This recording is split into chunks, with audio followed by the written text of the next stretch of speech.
Балдар. Аралыктан окуутуну улантабыз. 9-класс алгебра сабагы. Жаңы главаны баштайбыз. 2 глава. 1 сабагыбыз бир өзгөрмөлүү теңдемелер.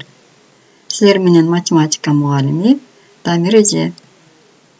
Бүгүнкү сабакта бир өзгөрмөлүү бүтүн теңдемелерди аныктайсыңар. N даражалуу теңдеме жана анын тамырлары жөнүндө түшүнүк аласыңар.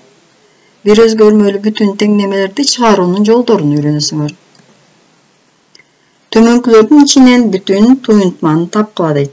Балдар, биз буга чейин бүтүн туюнтмаларды окуп үйрөнүп кеткенбиз. Булардын арасынан бүтүн туюнтмаларды карай турган болсок, кайсылар бүтүн туюнтма боло алат? Биринчиси 2x + 1 көбөйтүлгөн x - 1. Качан бүтүн туюнтма деп айтабыз? Эсиңерде барбы? Боло алабы, боло албайбы? Туура, биринчиси болот. Экинчиси бүтүн туюнтма боло албайт. Эмне үчүн? Анткени карайбыз. Бөлчөктүү туюнтма болуп атат. Бөлчөктүү туюнтманын бөлүмүндө өзгөрмө турат. Демек, муну биз бөлчөктүү туюнтма деп гана айта алабыз. Бул бүтүн туюнтма боло албайт. Үчүнчүнү карайлы. Бул дагы бүтүн туюнтма боло албайт. Анткени бөлчөктүн бөлүмүндө дагы өзгөрмө турат, 8x деген. А төртүнчүсүн кандай деп ойлойсуңар? Биякта дагы бөлчөк сызыгы турат. Бирок бөлчөктүн бөлүмүндө сан турат. Демек, биз айтканбыз, эгерде бөлчөктүн бөлүмүндө өзгөрмө болбосо, ал бүтүн туюнтма боло алат. Бизге берилген мисалдардын ичинен экөө бүтүн туюнтма боло алат экен. Биринчиси, анан төртүнчүсү. Эми карайлы. Теңдеменин оң жана оң жана сол жактары көп мүчөлөр болсо, анда ал теңдеме бүтүн теңдеме деп аталат. Сол жагын карайлы. Стандарттуу түрдөгү көп мүчө болуш керек, оң жагы 0 болуш керек. Мына, сол жагы көп мүчө, ал эми оң жагы 0. Эми биз мындай теңдемелерди стандарттуу түргө алып келиш үчүн, же болбосо бөлчөктүн бөлүмүндөгү сандан кутулуу үчүн биз аны оң санга бөлчөктүн негизги касиетин колдонуп, алымын бөлүмүн 3-кө көбөйтүп жиберсек, же болбосо теңдеменин эки жагын тең 3-кө көбөйтүп жиберсек, анда 3 менен 3 кыскарат, 0 3-кө көбөйтсөк 0. Төмөндөгүдөй болгон бүтүн теңдемени алабыз. Мына, аныктамага туура келди. Оң жагы стандарттуу түрдөгү көп мүчө экинчи даражадагы, ал эми сол жагы 0-гө сол жагы көп мүчө, а оң жагы 0-гө барабар. Дагы бир мисалды карап көрөлү. X куб плюс 8x квадрат барабар 8 минус x. Бул дагы теңдеме, 3-чү даражадагы теңдеме экен. Ал эми бул айтасыңар да мунун деген оң жагы 0 эмес экен деп. Бирок биз билебиз да, эгерде теңдеме берилсе, теңдемени стандарттуу түргө алып келе алабыз. Аны мүчөлөрдүн баарын каяка алып өтөбүз? Сол жакка алып өтөбүз дагы, стандарттуу түргө алып келип алалы. X куб плюс 8x квадрат. 8 сол жакка өткөндө белгиси өзгөрөт, а x-тики плюс болуп калат, барабар 0-го. Бул жерде орундарын алмаштырып койсок да болот. X-ти бул жакка коюп, минус 8-ди андан кийин бош мүчө кылып коюп койсок болот. Демек, ушул эки теңдемени биз жалпы түрүнөн, бул сол жактагы көп мүчөлөрдү p at x деп алсак, анда бүтүн теңдеменин жалпы түрү төмөндөгүдөй болот. p at x барабар 0-гө деп туруп, муну биз жалпы түрүн ушундай белгилесек болот экен. Көп мүчөнүн даражасы теңдеменин даражасы да болот дейт. Азыр биз теңдеменин даражасы жөнүндө түшүнүктү алабыз. Мына, биз көп мүчөлөрдү барабар сыздыктын теңдеменин сол жагында турган көп мүчөлөрдүн даражасын карап көрөлү. Бул теңдеменин көп мүчөнүн даражасы теңдеменин даражасы болот дагы. Бул теңдеме экинчи даражадагы тең бир өзгөрмөлүү теңдеме деп аталат.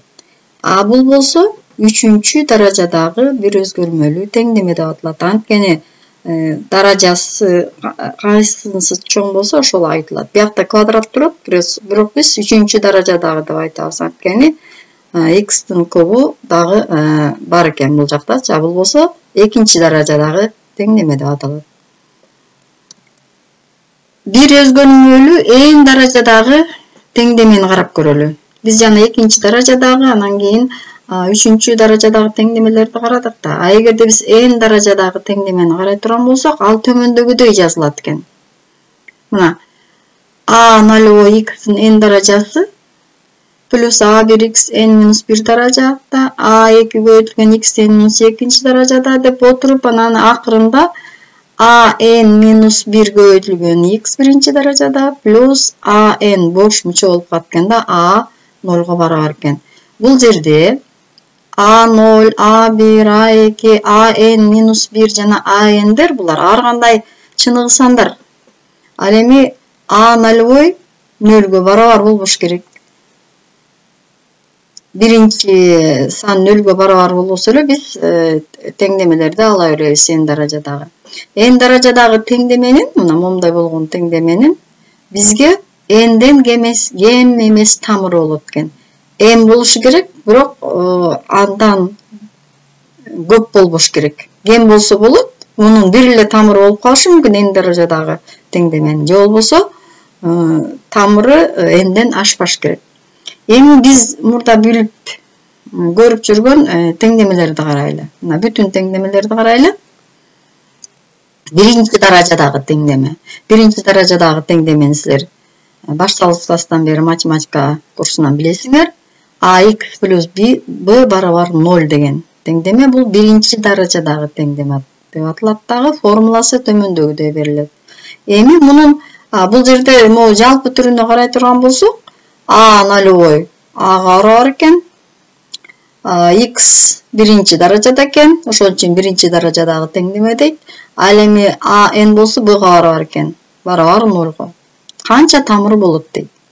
Бирден көп эмес тамыры болот. Же тамыры болбойт деген дагы бар да. Тамырга эмес деген дагы бар да. Муну окуп үйрөнгөнсүңөр. Экинчи даражадагы теңдемени да билебиз. Булар биз эмне деп айтып коебуз? Квадраттык теңдемелер деп айтып коебуз, мына. Квадраттык теңдеме. Бул жерде a0-дун ордунда a турат. N'дин ордунда 2 турат, x квадрат. Экинчи мүчөбүз a1-дин ордунда b турат, b тамгасы менен белгилеп койгон. Ал эми x n-1 биринчи даражада болуп атат. Демек биз өзгөрмөнүн даража көрсөткүчтөрүнүн кемүү тартибинде жазып атабыз. Мына бул жакта дагы кемүү тартибинде жазылып турат.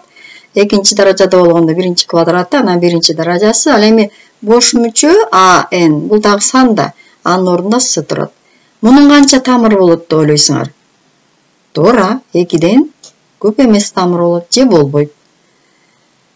Үчүнчү даражадагы теңдеме, бүтүн теңдемени карап көрөлү. ax квадрат плюс bx квадрат плюс x плюс d барабар 0.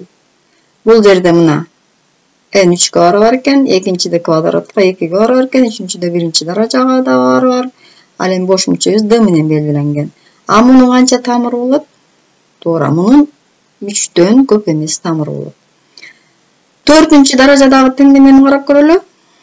Мынакей. ax 4-чү даражада плюс bx куб, cx квадрат плюс dx плюс e барабар 0. Биз ушул теңдемени могул формула менен деле жазсак болмок. Анда биз бияка a1 x'тин 4-чү даражасы, a0, a1, a2, a3, анан муну a4 деп жазып коймокпуз да. Бул жерде биз башка тамгаларды колдонуп койдук. Экөө бир эле нерсени түшүндүрөт, жазылыштар эле ар кандай.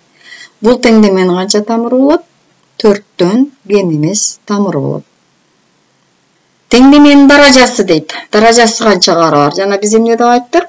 Көп мүчөнүн даражасы кандай болсо, теңдеменин даражасы да ошондой дедик.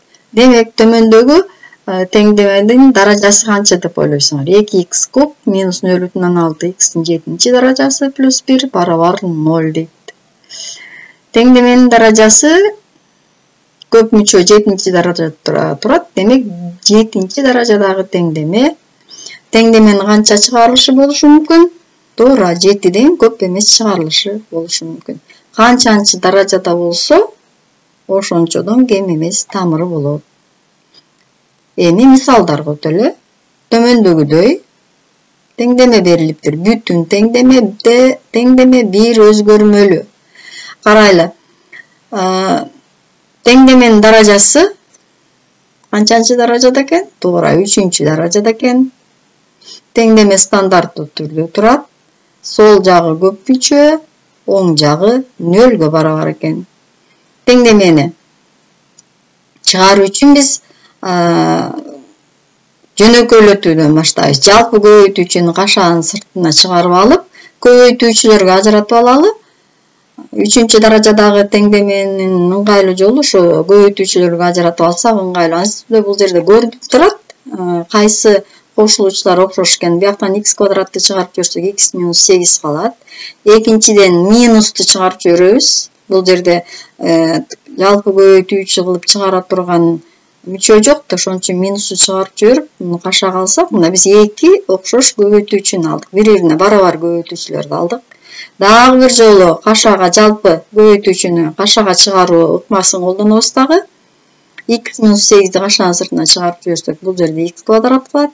Бул жерде 1 калат, барабар 0. Бул жерде экинчи көбөйтүүчү башка түстө берилген, анткени карагыла. Муну 2 көбөйтүүчүгө ажыратып алсак болот. Кыскача көбөйтүүнүн формуласы менен квадраттардын айырмасы эмнеге барабар?